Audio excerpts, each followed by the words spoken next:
¿Qué pasa, compañeros? ¿Cómo estáis? Bueno, yo voy a tope. La verdad es que me faltan horas para hacer todas las cosas que quiero hacer, porque me meto en muchos follones y después luego hay que hacerlo y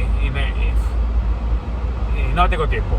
Entonces hacía días que no hacía un coche vlog porque estaba montando los vídeos, estoy montando los vídeos de la ruta lectores, que es que tengo un mogollón de material que montar, es una locura, pero bueno, está molando porque yo creo que entre los vídeos que hago yo, los vídeos que están haciendo otros compañeros que asistieron a la ruta y que cada uno se grabó su viaje, pues se está viendo como un poliedro de impresiones, de imágenes, ¿no? De lo que fue aquel evento que, bueno, vamos a repetir más adelante, pero ya os emplazo a los que queráis venir para el día 1 de octubre, creo que es el 1 de octubre, bueno, es el viernes, no sé si es el 1 o el 2, el viernes del primer viernes de octubre, a las 6 de la tarde voy a estar en el stand de Wunderlich, de Integral Moto Wunderlich, en un evento que se llama Extreme Challenge, ¿no? Esto consiste en una ruta de 350 kilómetros que se hace el sábado por la mañana. Yo no voy a ir a la ruta,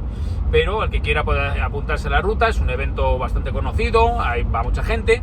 Yo voy a estar solamente en lo que es la charla de por la tarde y el stand, pero bueno, voy a estar allí desde las 6 hasta las 9:30, o sea, voy a estar un montón de tiempo, varias horas allí para ver a todo el mundo, los que queráis venir, especialmente los que ya habéis venido a la ruta. Aquellos que no quisisteis venir a la ruta pero no pudisteis venir, pues podéis venir. Esto no es solamente para mis lectores, es para todo el mundo, pero yo espero que los lectores que fueron a la ruta puedan asistir. Entonces allí estaré, firmaré libros y después daré una conferencia. La conferencia no sé, es a las 7:30 de la tarde. Pero vamos, ya iré precisando los horarios y sobre todo el lugar, porque todavía yo sé dónde va a ser, pero como la organización no ha fijado todavía el lugar, porque bueno, están en conversaciones con varias cosas, ya sabéis que ahora en tiempos de COVID y toda esta historia, todo es mucho más complicado y eso tienen que arreglarse con el ayuntamiento, en fin, bueno, todavía no está confirmado el sitio, pero es en las cercanías de Madrid.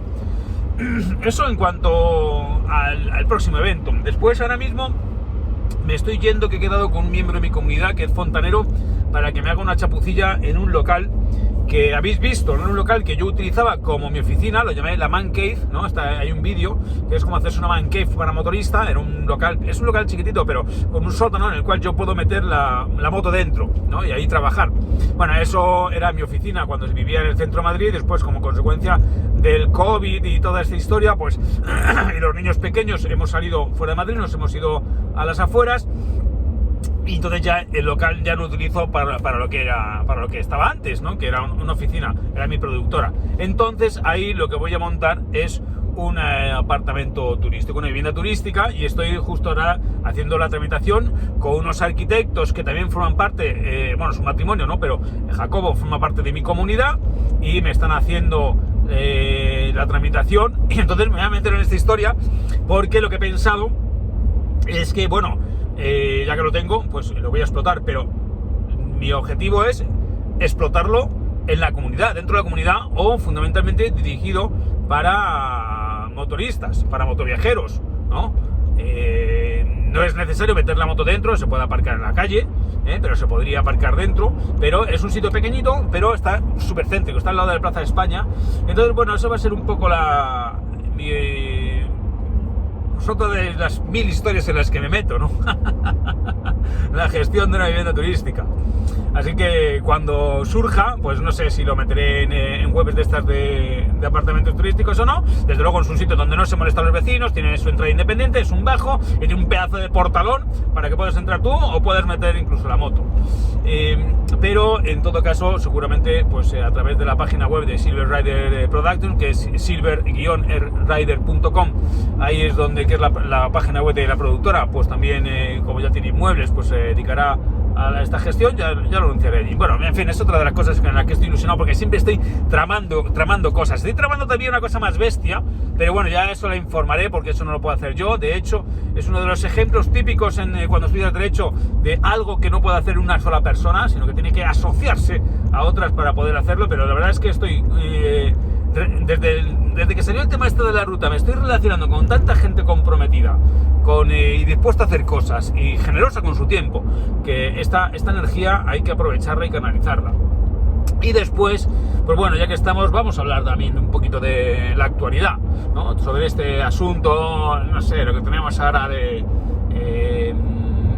Afganistán, ¿no? Por ejemplo, podemos seguir con el tema este, ¿no? Porque a mí, yo cuando escribo los libros o cuando os hablo, me gusta que hacer un esfuerzo de abstracción, es decir, que partamos de lo local, de lo concreto, y de ahí podamos extraer conclusiones generales, ¿no? Generalizar, pero no generalizar, digamos, utilizando prejuicios, ¿no? Sino intentar sacar aquellos elementos que serían universales de lo local. Eso es lo que hacía, por ejemplo, Josep Pla, ¿no? Que es un escritor que a mí me gusta muchísimo, porque conseguía de cosas muy concretas, de su Ampurdán o de los viajes que hacía, hacer retratos o hacer reflexiones que podrían ser aplicables al universo, a lo más general. Entonces, bueno, yo siguiendo con el tema de Afganistán, yo no solamente sé estas cuestiones por las que he visto viviendo allí, o sea, viajando allí directamente a la frontera con Tayikistán, conozco lo porosa y lo desguarnecida que está esa frontera, que es simplemente un río a lo largo de 1500 kilómetros, se puede prácticamente saltar, ¿no? Sino porque también he leído, porque ya en su momento, cuando estaba sucediendo ahí la guerra de Afganistán, yo estaba pendiente de las cosas que sucedían, aunque en ese caso estaba muy, muy afectada por la visión occidental que se da de las cosas, ¿no? Porque nosotros vivimos dentro de los medios, o lo que nos ofrecen es un magma de propaganda. Y ahora también hablaremos del tema de la propaganda que propagan los medios, que es acojonante, ¿no? Es todo lo mismo. Parece que siguen la consigna de partido único. Es acojonante. Bueno, luego es un tema del que quiero hablaros. Pero hay un libro muy bueno que yo recomiendo, que es de una premio Nobel, que es Svetlana Alexievich, que es una periodista bielorrusa que escribió hace unos cuantos años, antes de que se pusiera de moda, por supuesto, esto, y yo creo que antes incluso de que se planteara el tema de la guerra contra el terror, escribió un libro sobre la experiencia de los soldados rusos en Afganistán, y que se llama Los muchachos de Zinc.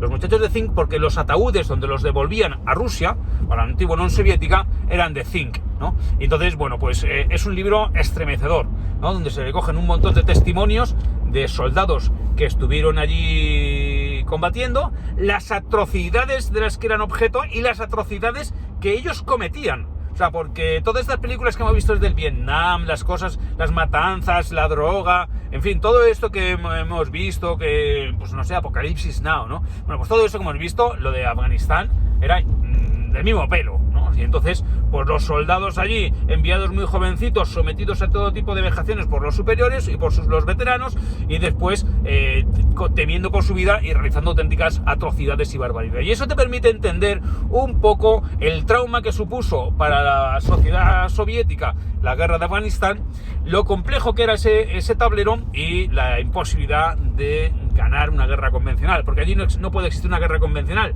porque aquello es la Edad Media.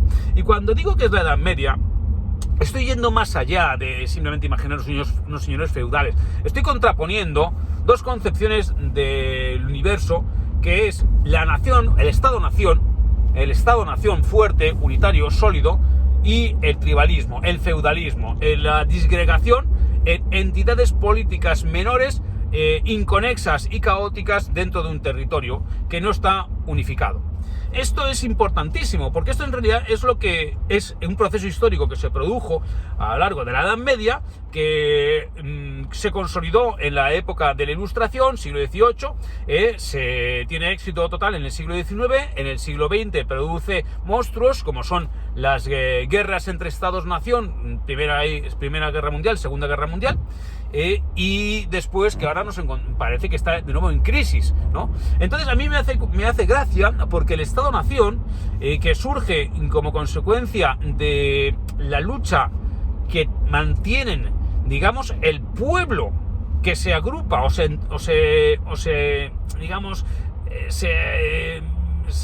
rodea a un solo líder, al monarca, frente a los señores feudales, porque al final ¿qué es lo que sucede? Cuando tú tienes un montón de señores feudales, cada uno titular de un territorio y dispone de vidas y haciendas sin una autoridad central, pues entonces lo que se produce es una merma de las libertades y los derechos de los ciudadanos. Entonces los ciudadanos entonces no eran ciudadanos, eran súbditos, ¿no? Eran siervos. Bueno, cuando se empiezan a agrupar en burgos, en las ciudades, dentro de las ciudades, los burgueses, obtienen mayores cotas de libertad. Es porque no están sometidos a la servidumbre a un señor feudal.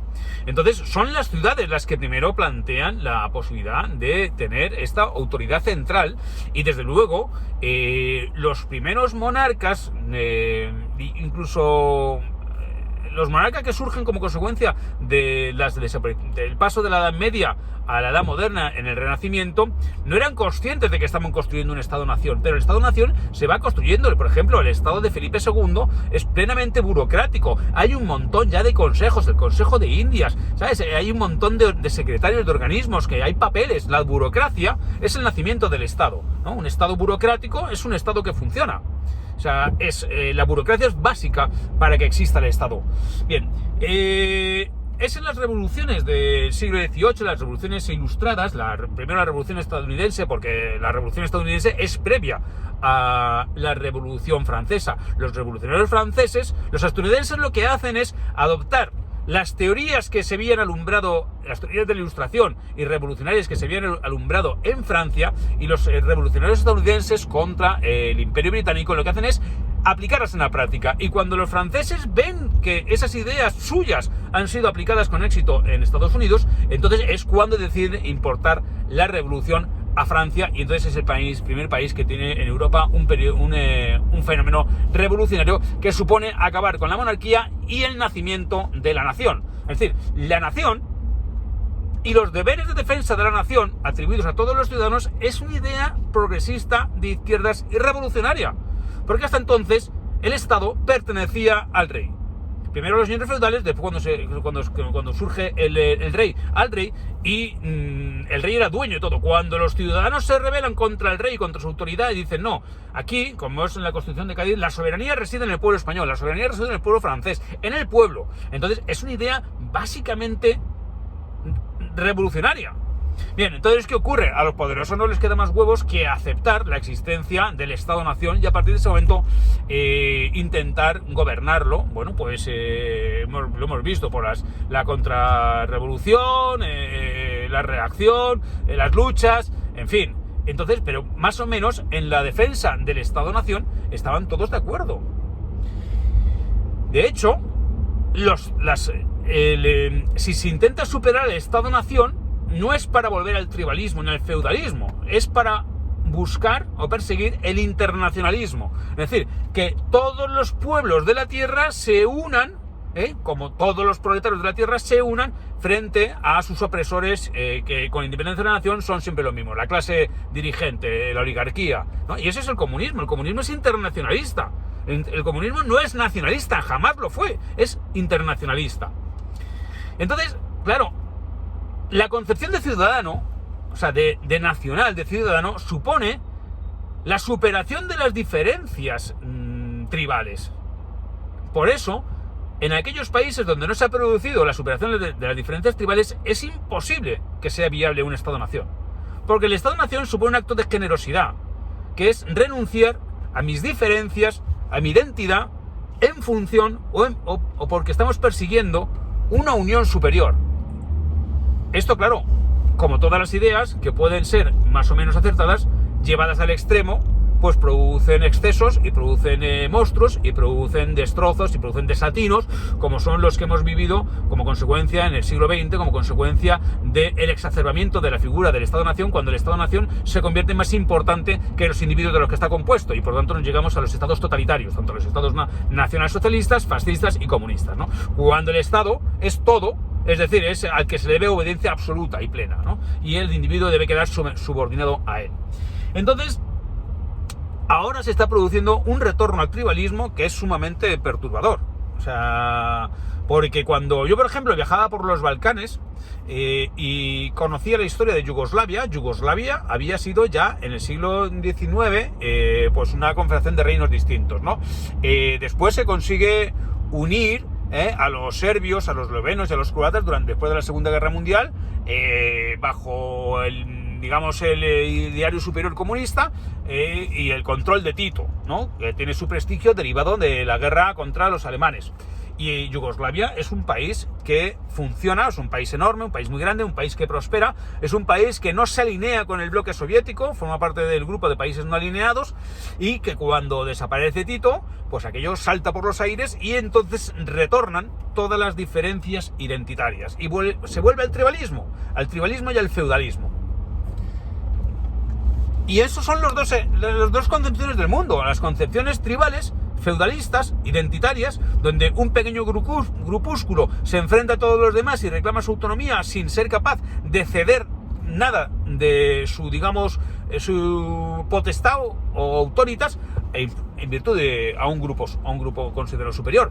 El Estado-Nación era un artefacto exitoso que proporcionaba mayores cotas de bienestar que el tribalismo, pero sin embargo ahora, por ejemplo, el tribalismo en el combate en Afganistán pues ha demostrado su superioridad por las razones que sean, ¿no? Y entonces ha derrotado a una confederación de aliados articulados en torno al Estado-Nación. Pero lo curioso es cómo se han cambiado los paradigmas dentro de los Estados-Naciones occidentales. Los Estados-Naciones occidentales, de repente, un sector ideológico concreto ha prescindido del internacionalismo para convertirse en nacionalista, en apoyar todas las identidades, tanto nacionales, tribales, como raciales, como lo que se conoce como la identidad de género. Yo no digo que eso ni que esté bien, ni que está mal, ni me posiciono en uno u en otro sentido. Solo digo que ese es el fenómeno que se está produciendo.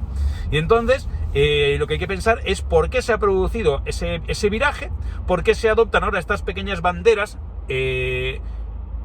Yo creo que el objetivo es derrotar al sistema, el sistema burgués establecido, porque se considera que es una macroestructura que oprime a los, digamos, a los pueblos, ¿no?